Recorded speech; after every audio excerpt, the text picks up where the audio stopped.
Vermont Public Television's production of In Days Gone By has been made possible by a generous grant from the Patrick Foundation, locally based, making a difference for Vermont and Vermonters.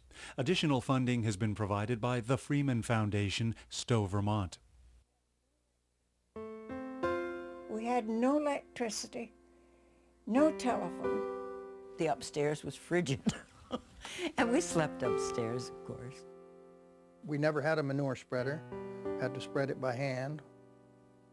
When I was a kid, they didn't plow the roads. If we didn't have it, we didn't miss it, and we made do with what we had.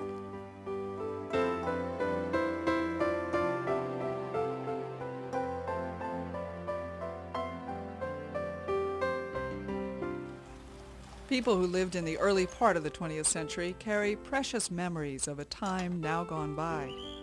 Daily routines in rural Vermont were set by the rhythm of work, in the kitchen, barn, fields, and woodlands. If you lived in the country back then, farming wasn't a job, it was a way of life. The whole family took part in it, and most of your neighbors lived pretty much the same way you did. It's hard for today's world to imagine how country folk once lived, and how dramatically things changed when modern ways finally reached the back roads. But you don't have to look too far to find families who still carry on the heritage of times past. Oh, I came to Shoreham in 1919 when I was married. I knew no one here. Elsie Bryson, now over 100 years old, settled in, and she and her husband did well. By 1935, they'd paid off one farm, taken a mortgage out on another, and had 5 children. But then my husband died quite suddenly. And my father was killed when I was 4 years old. And I got put here and there wherever anybody would keep me. And I was determined those children would always have a home to come to. And that was the only place I could keep 5 of them together and keep them dressed and clothed, was to keep them on the farm. We were one of the poorest families in the town of Shoreham, but we kids never knew it. Our mother made all our clothes, and we had 2 pairs of shoes, one for church and one for school or work. And we were fed. We had good meals. So actually, you don't know you're poor. to keep the farm going, Elsie hired 2 men. They milked the cows and did most of the field work. But the usual arrangement for workers also added to her workload. I had to feed them and give them a place to sleep and do their washing and ironing. Sunday night, both of the hired men was late, so I put the cows in and I milked 12 of them. And one of the hired men come back. By that time, my arms were numb. I was crying a little bit, the tears dropped in the milk pail. And he was mad at me because I had picked the easy milkers. None of the women went out with the men.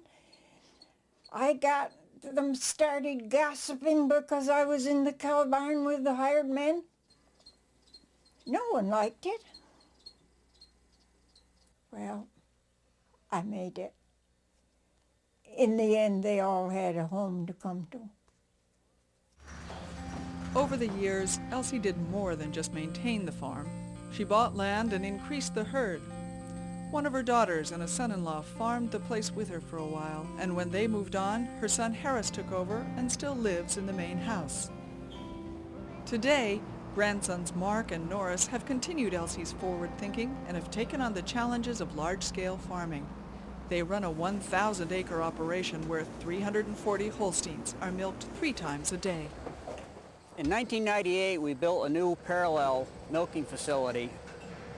A new facility. It's much airier, it's much quieter, much nicer area to work in, and the production level per cow is much greater in the new facility than what we could achieve with the old one. We currently have 8 employees, plus my dad helps us out in the summertime. So there currently is 9 full-time people. The machines we use today, they've become very expensive, but their production capacity also is much greater than what a team of horses was back in my grandmother's day. It's almost impossible to decide that you would like to be a dairy farmer and just start out with nothing and work your way up. The Bryson story could have taken a far different turn in 1935, but Elsie's tenacity and hard work established a successful future for the farm. In Elsie's time, most farms were as small as they were, 15 or 20 cows, because everything took longer, especially field work, from haying to harvesting grain. For some of these hill farms, things were being done the way they were before the turn of the century, back at the time of the Civil War. Everything was being done with draft animals.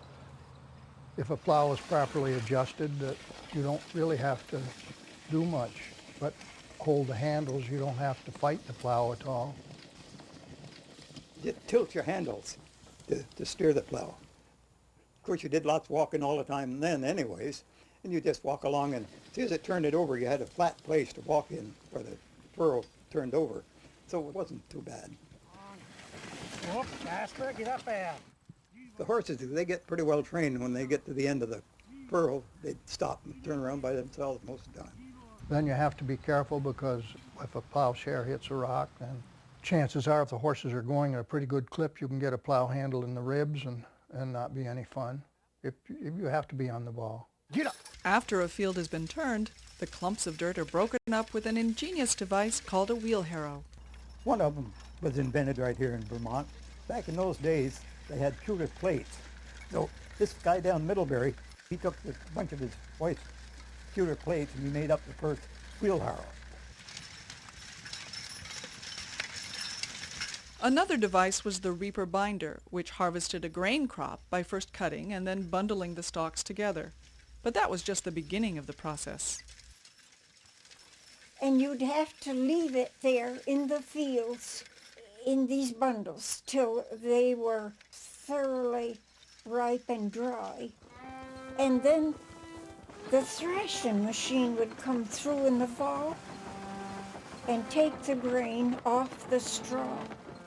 We had oats, barley, and wheat that we grew. Lots of our families didn't have every type of equipment to do things with, but if one family had a thrashing machine, then they did all the thrashing for everyone, and the men all followed the thrashing machine and helped each other. If you had something else, a corn cutter, and everyone else didn't, you took your corn cutter and did it for everyone else. My sister, she was the oldest child in the family. She did the horse raking. She loved horses, and it was her job to do the raking. If I went to rake hay, I'd take my youngest. She and the dog and the cat would follow me down in the fields. And when she got tired and had to have a nap, I'd lay down a blanket and she and the dog would have their nap there under a tree. I can remember driving the horses on the hay wagon. And we also tumbled hay, which means you put it right and left, and then you stick your fork in it and pick it up and put it on the wagon. On the big meadow here below this house, it would take us about 3 weeks to harvest all the hay and get it into a barn. But now with their modern machinery, it only takes about 3 hours. Even in winter, there was work for the horses. They'd be hitched to a sled loaded with manure from the barn, and they'd haul it out to the fields. When I was growing up, we never had a manure spreader. Had to spread it by hand with a dung fork, and that was every day. I grew up in eastern New York State in Dutchess County, New York. It was very much an agricultural area when I was growing up. We milked by hand, and I milked as many as 8 cows. Al ended up marrying a Vermonter, Jean Nelson, who almost didn't grow up on a dairy farm. My family was living in East Barnet on a farm. I think we left there when I was about 3 and moved to Barnett Village, where my father had a farm. He was raising chickens. But village life was short-lived for the Nelsons. The whole flock of hens was wiped out by disease, so Miles moved the family again. This time to Woodstock, where he went into the dairy business. I remember moving. We had 3 flat tires on the way from Barnett to Woodstock. For the time, it was a fairly big farm because I think my father then had 40 cows, Jerseys, and there was a little house next door, a tenant house, where a hired man lived. In my family, there were 3 girls, and I had 1 brother. He was expected to help outdoors, haying and keeping the machinery going. But of course, he died when he was only 17. It was an accident. He was drowned. It was very sad.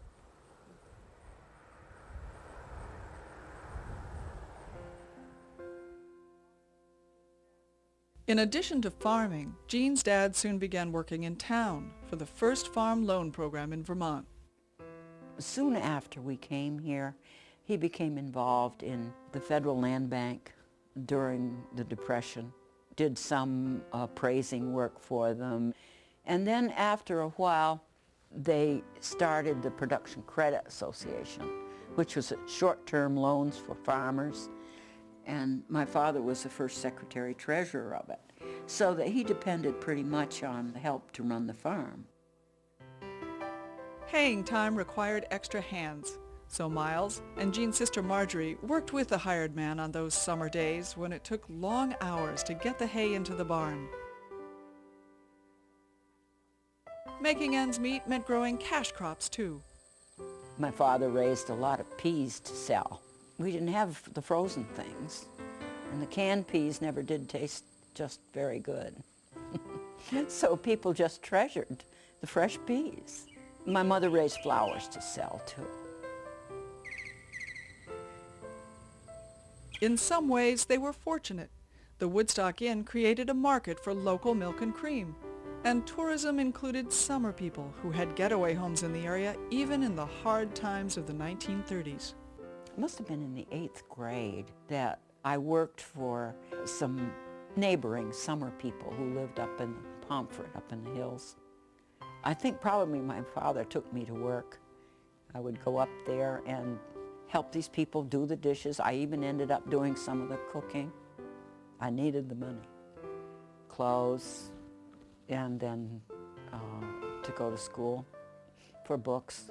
We had to buy our own books when we went to high school then. Over the years, hired men came and went. With the loss of his son George, Miles had no apparent heir to take over the farm, and so the barn stood empty after he sold his herd and retired.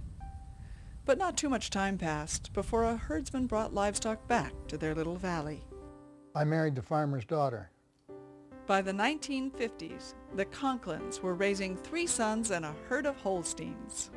The 2 older boys were just 2 years apart. We came upon the idea maybe it'd be good for one boy to do the chores in the morning and one in the afternoon. And that way they weren't fooling around so much. Chores were universal in farm country. As soon as children could, they helped out. All hands were needed to do the many jobs involved in just the basics of living, like making sure the wood cook stove was fed all year long. The first job assigned to me, I believe I was about 6 years old.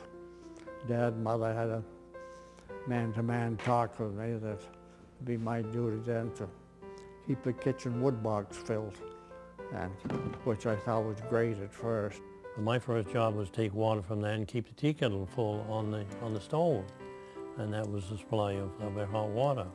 I wouldn't milk mornings, but after I got home from school, I had to help milk and feed the calves and that sort of thing from the time I was 11.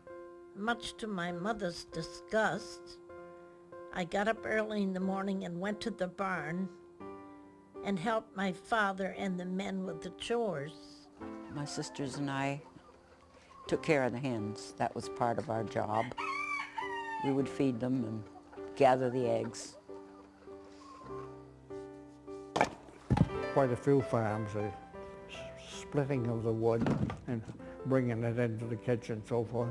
That was woman's work. The men folks were, I was beneath their dignity as far as that. Laundry took up at least 2 days a week, one for scrubbing and drying and one for ironing.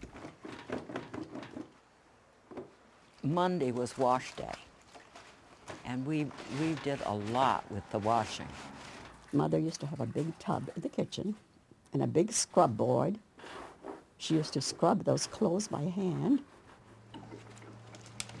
We would put the clothes through the wringer, careful not to get our hair caught.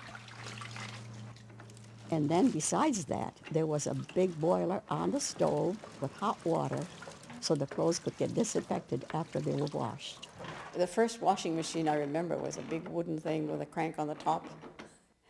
And my mother would soak the clothes, and then when we came home from school, we were the ones who did the churning, if you want to call it that.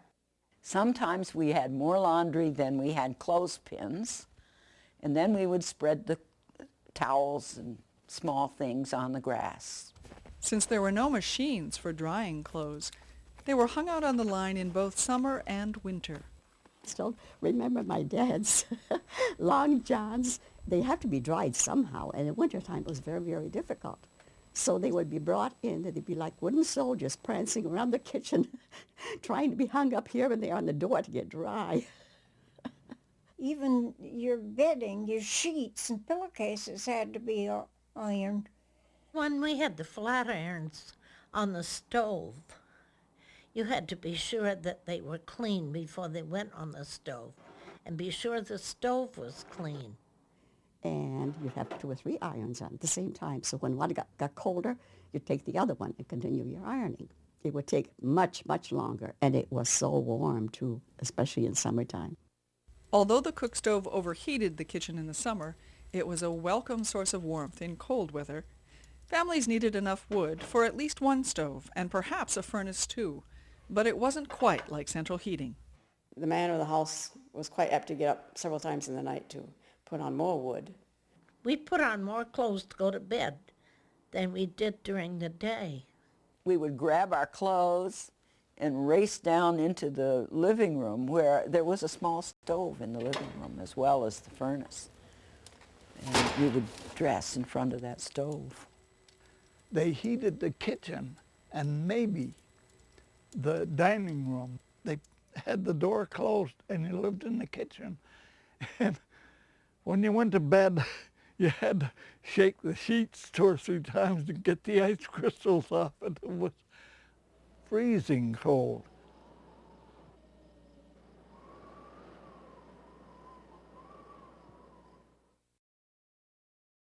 There were a lot of discomforts in not having the electricity available. It's unbelievable, really, for younger people to visualize what it was like, but no lights. With kerosene lamps as the only illumination you had, you didn't stay up very long. You went to bed early. It was very difficult to read, but I remember reading many nights by the kitchen table with a kerosene lamp. And every Saturday you had to take the globes off and wash them, polish them, put them back on, have them ready.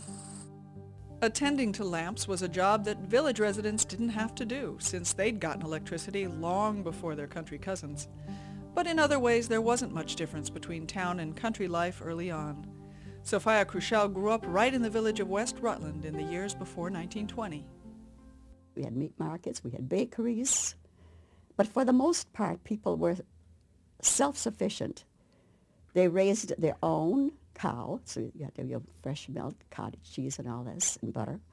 They raised their own chickens, and they always raised a pig, always butchered in the fall. I can remember the bacon and hams being hung up attic in wintertime. I've seen a quarter of beef hanging in a silo and to be out covered with mold and the outside to be black. And they'd cut off a slice of steak and take a knife and cut about 1/4 of an inch around the edge of the steak. You know, that would be black, but the rest inside of that would be red. You fry it up, and boy, that was tender, nice. That was about the excellent steak. We had no freezers then. My mother would can meat, and she would can chicken. And I still love that canned beef. It was so good. We didn't have much fresh meat in the summertime. Grammy would get a great big ham, and we had to eat it all week. And if we didn't eat it and it got moldy, you just pushed the mold off and ate it. But you see, I think the penicillin kept us alive. Even though block ice was available in some places, it was pretty common for homes to have no refrigeration at all. But that's the way it was, and people were used to doing without. I don't really remember thinking much about the Depression. We saw the newspaper with the bread lines and all of this bit, but our parents, we probably were poor, but we didn't know it. And our parents didn't ever make a big deal out of it. Farmers were very lucky during the Depression because they never was a time when they didn't have plenty to eat and good food. My parents made sausage. We had our own bacon. And you had chickens, so you had your eggs and you had chicken to eat. Self-sufficiency was the watchword, regardless of the health of the rest of the economy. Fuel was cut and hauled to the house from one's own land. Eating out wasn't even contemplated. Cooking on the wood stove demanded a good deal of time and attention throughout the day. It's a small firebox, very small. Probably put 3 or 4 pieces of wood in it. So you've got to remember to keep putting that wood in. If you don't, it gets awful cold mighty fast, and it takes a long time to get the temperature back up. Get your oven good and hot before you put your food in. We went down to the barn and milked the cows and brought it up and drank it right then and there, and it was, you know, we never thought about any of these things they talk about today. It's pasteurized and homogenized and all of that stuff. The cream came to the top of the pail and we scraped it off and made butter. Self-sufficiency only went so far, though, and selling those milk products provided income. But when they sold milk, they either had to haul the milk out every day and take it to the milk plant, or they had to have a cooler, a milk cooler, that they could put the 80-pound cans in. If a farm was near a pond or lake, an ice house kept the milk cool. And harvesting the blocks was yet another time-consuming job to be done. We try to pick really the coldest time in the winter because the ice kept better if it was cut when it was real cold. There are 2 main breeds of dairy cow in Vermont, brown Jerseys or black and white Holsteins. I grew up with Holsteins and was thoroughly convinced that it was a superior breed. Most Holstein breeders looked down on Jersey breeders. The old saw was that a man who owned Jerseys was too poor to own a cow and too rich to own a goat. The more richer the milk was, that was better for you, you know. That's why some farmers raised Jersey cattle there. Milk had a butter fat test of around 6% butter fat, whereas Holstein cattle was only 2 or 3%. So people that had Holstein cattle, they were crazy, you know, they had poor milk. Whatever their hue, cows were just considered a common part of the scenery. So were one-room schools. And there were a lot of them, about 1,400 in 1912. The idea was to have enough schools so that children wouldn't have to walk much more than a mile from home, which didn't seem far at all back then. The Hollister Hill School building in Marshfield remains almost the same today as it was when Roy Buxton answered the roll call. There were 2 doors to the school and 2 hallways. Girls one, the boys the other. We never closed school for the weather. No matter how much snow or windy it was, school kept just the same. Roy entered 1st grade in 1912. Younger brother Clayton followed along 2 years later. Opened school up at 9 o'clock, usually opened with the Lord's Prayer, which was permissible in those days. Probably the first class would be, I think, the 1st graders. They'd leave their seats and come down. The recitation seat would be across the front of the room here. We did make things last quite a while. When the arithmetic paper, you figuring your problems, you were supposed to use all corners and all area. Back in those days, people were more thrifty anyway, much more thrifty than they are today. We all brought our lunch from home, of course. 90% of the kids brought their lunch in a tin pail. They were 5-pound lard pails, were very common in those days. Roy and Clayton's tales of their school days aren't much different than the memories of most who attended a one-room school in the first 50 years of the 20th century. We read a lot out loud, and of course you were reading in front of the whole class. If you got the work done, would listen to the older students recite their what have you and get rehearsed for a year ahead. The 8th graders, 7th graders would always be very willing to help the little ones too, when the teacher was very busy with something else. If I was finished with my work during the arithmetic session, I would help a younger one that didn't understand something, and you wouldn't think it would work in one room, but it did work in one room. For many students, school time was structured to include chores, just as at home. Early in the morning, we'd have to have a supply of drinking water. Somebody would be designated to go to the farm next door and bring a jug of water, and then we had it was like a big crock with a spout on it. I had to stay after school and wash the blackboards. School directors would buy the wood and somebody would deliver it here and throw it by the door, and then we'd have to throw it in the cellar and pile it during recess or free time. Paul Daniels attended the Creek School in East Albany.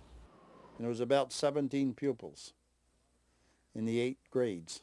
A lot of them were my cousins, first cousins and some second cousins. It's no surprise Paul was related to so many classmates. 7 generations of his family have lived and farmed here.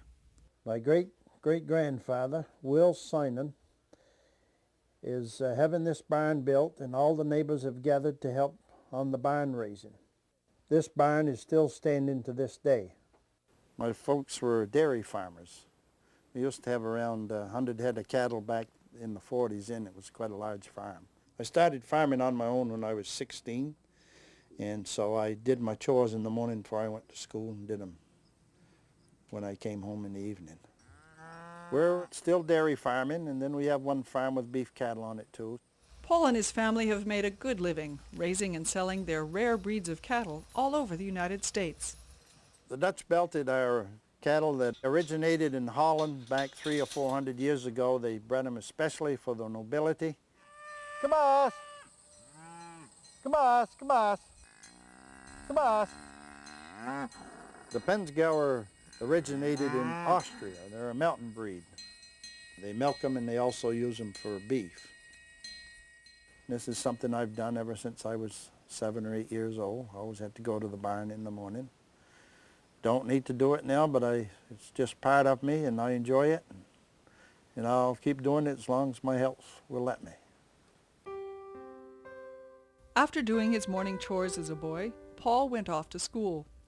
In 3rd grade, Marion Taylor became the teacher. It was 1943, I believe, the fall of 1943. And I had all 8 grades there. I know she had her hands full with the pupils she had here. 3 or 4 boys there that liked to raise cane quite a bit. So she had to run a pretty thick ruler. We began school always with the flag salute and the Lord's Prayer. We also had programs for special holidays. Children learn parts for plays and memorize recitations and things of that sort. And my mother dressed me up in a little sailor suit with shorts on, and I had a part to say at Christmas time. And that was, my name is Paul, and I'm not very tall, but a Merry Christmas and a Happy New Year to you all. And the crowd kind of chuckled over that one. I taught 8 years in rural schools, in one-room schools, and all during those years I boarded with a farm family within the walking distance of the school. I usually went home on Friday afternoon or evening, came back on Sunday night. One landlady of a friend of mine told her, "You'll come here Monday morning and you will not go out until you go home for the weekend." In those days, marriage was out for teachers. For instance, my second teacher, Miss Townsend, she was married at the end of the school year, and that was the end of her teaching. There were plenty of nice young men around, but I was too busy for them, of course, getting ready. By the way, you had to spend a whole weekend to prepare for your next week's class. Sophia got her teacher's training in a 2-year program at Castleton Normal School, now Castleton State College. Caroline Woodruff was the principal. Oh, was she a disciplinarian? In those days, girls were girls. They were ladies. No chewing of gum, and if you couldn't even whistle. We had to sign a contract that we would teach in the state of Vermont for 2 years, for the one for each year. Our tuition was free if we did that. Now, within that course, we had student teaching, which was practice teaching, for only 2 to 4 weeks, which was nothing. As far as I was concerned, I had to learn as I went along from the first day of teaching. When Sophia graduated in 1931, Danby, a nearby town, hired her to teach in its Colvin Hills school. She, too, paid weekly to board with a family. They were very good to me. They did everything they possibly could to make me feel at home. Rural schools usually had fewer resources for teachers and students than village schools, but during the 30s, when cash was really in short supply, it was especially tough. Supplies, we didn't have hardly any supplies. We used catalogs. You've always got a huge Sears and Roebuck of Montgomery Ward catalog with all those colored pages for samples. We used to use that for art. We wrote stories on the backs of them, cut them out for decorations. I started in 1932, and I don't want to tell you what the salary was because you would think it a pittance. The salaries were so low when it was $17 and $18 a week. You had to pay your transportation, your board, a room, you had about $6 left. After 6 years, Sophia transferred to the North Dorset School. New teachers often began their careers in rural schools. Some stayed, but most moved on. There was one teacher doubled. Other than that, it would be a new teacher, a different teacher every year. They did not repeat. Sometimes they stayed 1 year and sometimes 2. I had my second grade teacher for the next 7 grades. Most teachers had no help at all with special subjects, but for 4 years, Evelyn DeBrun Springstead was an itinerant music and art teacher in the Orange East District. She traveled to 38 schools every 2 weeks as the very first arts teacher they'd had. It's an enrichment program, but it's a program that makes them conscious of things that are outside that someday they can be involved in. And in those days of depression, there wasn't much extra for them. So whatever you brought, you were just put on a pedestal. Evelyn was just fabulous. She had a way of getting kids, whether you could sing or whether you could draw or paint, she made you feel like you could. Usually we just sang without music. Had a toy band. We sang with that sometimes. I don't think it sounded too good, but the parents always accepted it. I went to a rural school about 1.5 miles down the road. I had to walk both ways through the snow. Not usually the road wasn't plowed. When I got to school, we had a wood stove when I first started, and the stove was never going till the teacher got there, so the room was always cold. And the stove was in one corner, so if you were in the far corner, you were still cold. You were wearing your jackets and stuff at school. I had an older sister who didn't like the chores, and I had a younger brother who was too young. I loved the chores, so I did the chores. Sandra Stearns grew up in Cavendish in the 1940s. Her dad milked jerseys twice a day and then worked the night shift at Gay Brothers Mill in town. I don't remember going to the doctor as a child. I really don't. My folks would usually treat it at home. When you had a cold, we always had what's called Save the Baby. I don't know if they have it anymore. It was a lotion. Had a certain particular smell, but you always rubbed it on your chest and you covered it with flannel. In the late 1950s, as a senior in high school, Sandra was laid low by a serious illness. I started out like the flu, like the grip you'd have today, and I probably laid on the couch for about a week before my father decided that something wasn't right. I wasn't getting better. So he took me up to Dr. Holmes, and Dr. Holmes sent me to Rutland Hospital. The diagnosis was appendicitis, and after surgery, she was in the hospital for 3 weeks. Dr. Holmes had seen a lot of changes since his days as a medical student 30 years before he treated Sandra. He attended the University of Vermont College of Medicine when everything was in just one building, and there was one woman in his graduation class of 1925. Once his studies were complete, Dr. Holmes and his wife settled in Ludlow, nestled in the Black River Valley. When I went to Ludlow, house calls were routine. The first night that my wife had company and we moved to Ludlow, I had a call, so I had to call the livery stable and get a sleigh. This was no plowed roads, no winter tires. It took me 2 hours from Ludlow to that farmhouse. I was delivering babies at home when I started practice. I delivered babies all over the area. In those days, they didn't have prenatal care. You took home cases, sometimes you wouldn't even see them beforehand. Early in my practice, this woman started hemorrhaging. The only thing I could do was reach up inside of her and with both hands squeeze that uterus as tight as I could to make it contract, and it contracted, and then I could give her the ergotrate, and it took care of it. The poor girl, I thought she was going to die of a hemorrhage. I never had a patient die of postpartum hemorrhage. Many people in town worked at the woolen mills. One day, Dr. Holmes was called out to a mill owner's home. I hadn't been in Ludlow too long before he was taken sick, and this was in the winter. You couldn't get out of Ludlow. You couldn't get to Rutland by any way without train. And he was taken with acute appendicitis. And I found out that I should call this Dr. Swift, and I called him, and he and his nurse sterilized their instruments, and they got on the train and came to Ludlow. And I gave the anesthetic, and he operated on him and took out his appendix on the kitchen table, or the dining room table. Doctors of that era didn't have a lot of tools. Few medicines, no antibiotics. Looking back, a colleague summed up their experience in the 1920s this way. He says, Doc, you know, we didn't know a damn thing when we started to practice of medicine.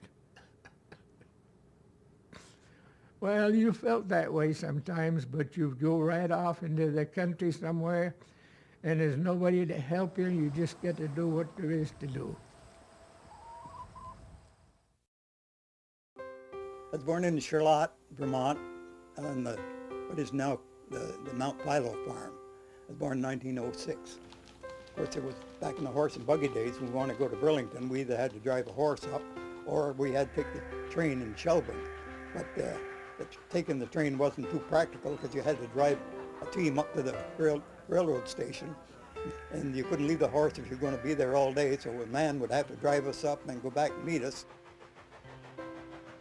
Transportation in those good old days, it wasn't what most people think it was.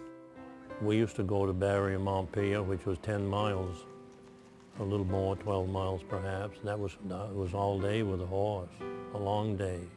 Just think, the roads weren't plowed. They used to roll the roads. They had these great big rollers drawn by 4 horses. My dad drove one for years. He was a road commissioner for a long, long time. And it was a pretty cold job and a hard job. Well, it worked fairly good, but then as it began to thaw, the horses would sit and they'd go down through it, and they'd break a leg or they couldn't walk in it. I remember we always had a car, but my father would put it up in the wintertime. As more people bought cars, snow rollers gave way to early plow designs. At first, they would wait until the storm was all over with, but they could plow where the snow wasn't very deep, all right, but then when they come to a drift, they couldn't push through a drift. Some places I couldn't drive on the road because it was just filled with snow. You'd have to go across where the snow had blown off, push down the fence and keep going. In 1929, Vermont Transit started bus service out of Burlington, and Ken Bissett was among their first drivers. One winter as he neared Mount Holly, his trip was a bit delayed. And it was just a single drive-through there, but of course you had places where you could turn out. And I took that picture of the team coming through the snow, waiting for him to get out so I could go up through it. We had trouble, of course, in the buses all the time. And back in those days, if you got stuck, all the passengers get out and start shoveling. It wasn't only snow and mud bothered us, but ice. As bus routes increased and road conditions improved, getting from here to there was getting easier. People became more accustomed to conveniences found only in town. 90% of all American farms without light or power. The cities are lighted, the country still in the dark. The call to bring electricity to the countryside was heard nationwide, and Congress took action. The Rural Electrification Administration, known as the REA, provided low-cost loans for building rural power lines. To meet the demand, brand new electric cooperatives grew quickly. Lights up. There are 122 systems now, power and light for 43,000 farm families. Lights up north, south, east, west. Walter Cook worked for the very first power cooperative established in the state, Vermont Electric Co-op, based in Johnson. Only 10% of the rural area had electricity when I came here in 1938. The first project covered 55 miles in Eden and Lowell. There were only about 2 customers per mile. A year later, the Washington Electric Co-op was formed in East Montpelier. I can remember hearing linemen and other electricians tell stories about how women would cry when the power was turned on. One lady farm wife, was so excited and so glad to get electricity when I came along with the surveying crew and the stakes to locate the poles. She said, "You can put it in my garden if you want to.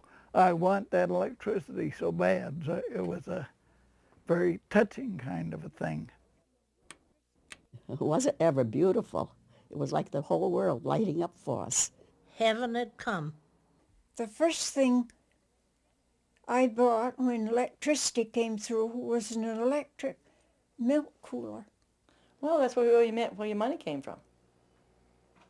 And if there was money, usually it went into equipment to do things better on the barn. I believe at the farm where I grew up, they didn't have a refrigerator until probably 3 years. I believe it was about 3 years after they got power. They had a milk cooler in the barn, but they didn't have a refrigerator in the house. You weren't tied down so much. I mean, one man could do the milking alone, whereas before there were 3 of us milking by hand. Electricity meant that we had electric flat irons, electric washers. The lamp chimneys didn't have to be washed anymore. That was probably the biggest benefit to us. I'm sure it was a big boon to my mother. It was so much easier to get along, to do the work that we had to do. Little by little, more and more families began to experience what newsreels had been advertising for years. Here's the new modern kitchen designed by the General Electric Institute and built around the most perfect cooking device ever invented. Building the lines to carry the power took time. The co-ops were just hitting their stride when American industry started gearing up for World War II and rationing began.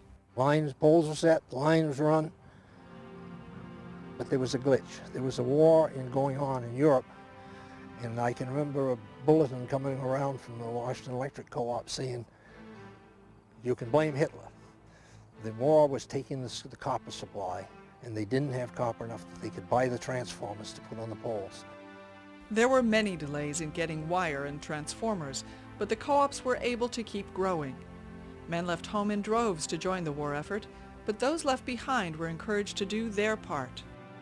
When I was teaching in Dorset, that was the beginning of the war, the teachers were expected to help with making bandages for the soldiers a couple of nights a week.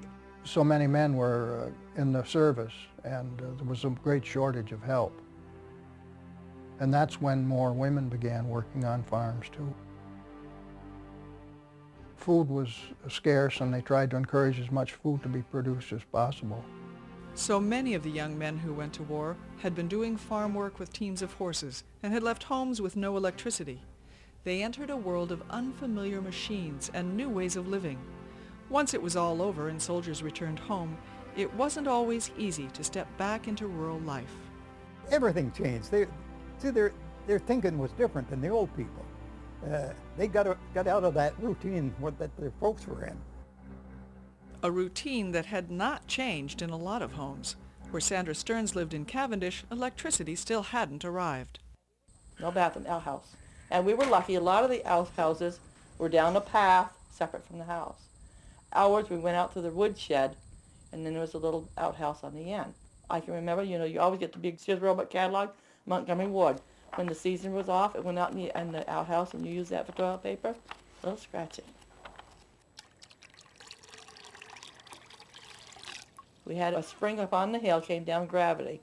So we always had running cold water. We never had running hot water. We would take what's called a spit wash. I never had a full bath, probably till I got married. When I went to my cousins, of course they had bathtubs and stuff in the village, and you'd have the bathtub there, but we never had it at home. If my next door neighbor or my best friend had it, I would have felt deprived. But nobody in our neighborhood, in the rural school where I went to, had it. So it's just a fact. The villages were more progressive than the rural areas, and we just accepted it. And that way of life lasted into the early 50s for Sandra and her neighbors. There were even a few isolated communities without electricity as late as 1963.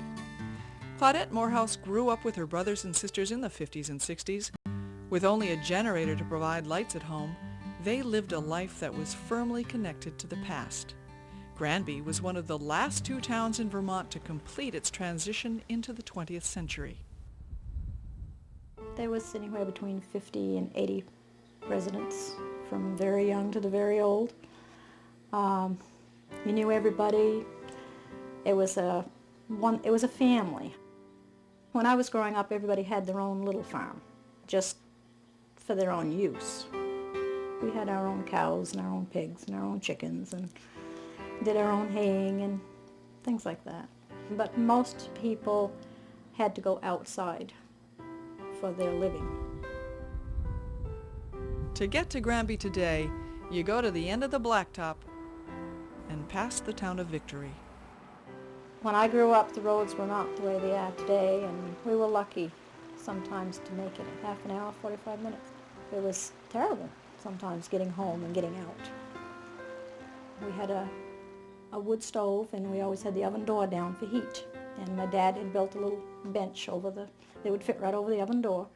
We always sat on that to get warm. We knew that we didn't have heat unless we went out and brought the wood in. We didn't look at them as chores. They were just what we had to do. I'd freak out now to send a kid down to the barn with a kerosene lantern with all the hay and everything. But we used to have to take the kerosene lantern down and do our chores that way.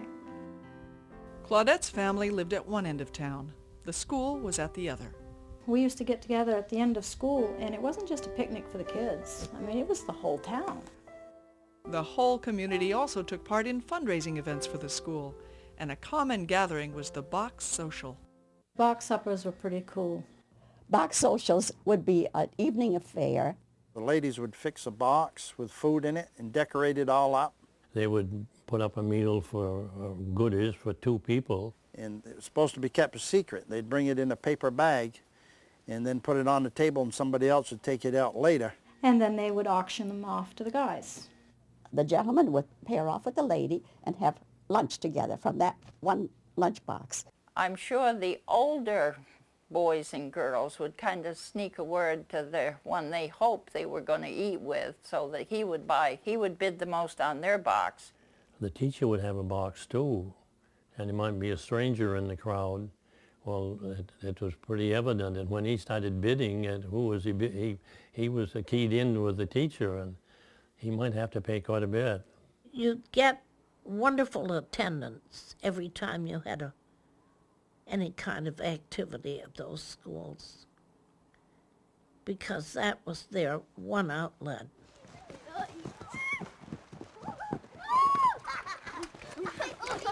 Claudette's niece Lacey is one of 7 children who attend Granby's one-room school, which hasn't closed its doors.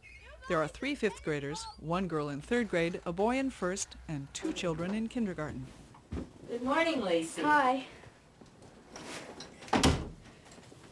After you hang up your backpack with you and Allison, please put the flags out today. Thank you.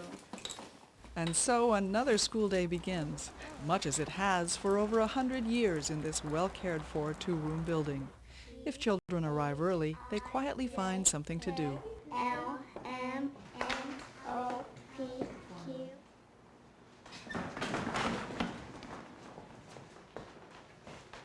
Is of the sweet land of liberty.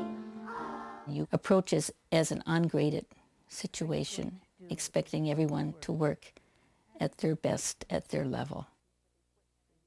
What piece of equipment are you going to use?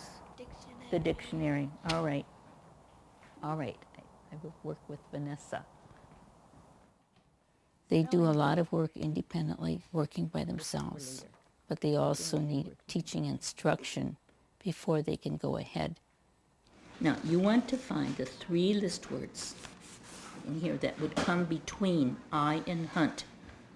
Is it going to go here? These children know each other so well, and if they see that a child is having difficulty, they volunteer and say, I can help them. 5 and 6. M-A-N, man. Sometimes another child can explain a concept to one of their classmates better than you can because they're thinking as children rather than you as an adult trying to explain it in an adult manner. The school's 2 kindergartners do their learning across the hall in a room that also serves as the town library. Remember this one? What's his name? Humphrey the hippopotamus. And what does he drive? Beyond the windows of the Granby School lies Main Street, which looks a lot like it did 50 years ago. But the open fields once just outside of town have become a forest. In the rich farmland of Lower Addison County, 7 generations of the Witherell family have also seen and adapted to changing times, but with a different focus. In the 1830s, 1840s, I guess, merino sheep came in and became a very important part for some 2 or 3 generations of farmers. My grandfather, my great-grandfather, actually took sheep on steamers to South Africa. My grandfather would hire or rent a boxcar, put the sheep in the boxcar, and head out into the hinterlands. And each stop would hold a little auction, and eventually sold all the sheep and would head home with the proceeds. But the demand for merino breeding stock dwindled, and the family turned to growing apple trees. My childhood was right here on the orchard. I lived and breathed it. This particular area in Shoreham has a right combination to produce reasonably good McIntosh. Sandy's dad, Sanford, grew up in his father's Belmont orchards, learning the ins and outs of marketing apples. When Sanford took over, he renamed it Noggin Orchard. Commercial storages at that period were expensive, and apples have to be stored for a long period of selling. Whether it's haying or harvesting apples, farmers have long lived with uncertainty, always dependent on unpredictable weather for a good crop. This year we had a drought on our hands for a while, and then we had tremendous heat just before picking time, which led to stress on the trees. Combined with the drought, and dropped some fruit before they were ready. There's always hope that another year will be better, or that it will be as good as this one if in fact this one had been a reasonably good year. And you're willing to step out and give it another try. An unwillingness to give up, making the best of things as they are. These are common themes in stories of people raised in the country way in days gone by. More people live in the country now, and it sure is different. They mostly commute to work in towns, and rural neighbors are often strangers to each other. The old communities weren't perfect, but something good has been lost. We knew who lived there, and we knew when they needed help. You just knew they would return the favor if you needed it sometime. I think that's the thing we've lost, the closeness. I don't regret at all growing up the way we did.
Vermont Public Television's production of In Days Gone By has been made possible by a generous grant from the Patrick Foundation, locally based, making a difference for Vermont and Vermonters. Additional funding has been provided by the Freeman Foundation, Stowe, Vermont.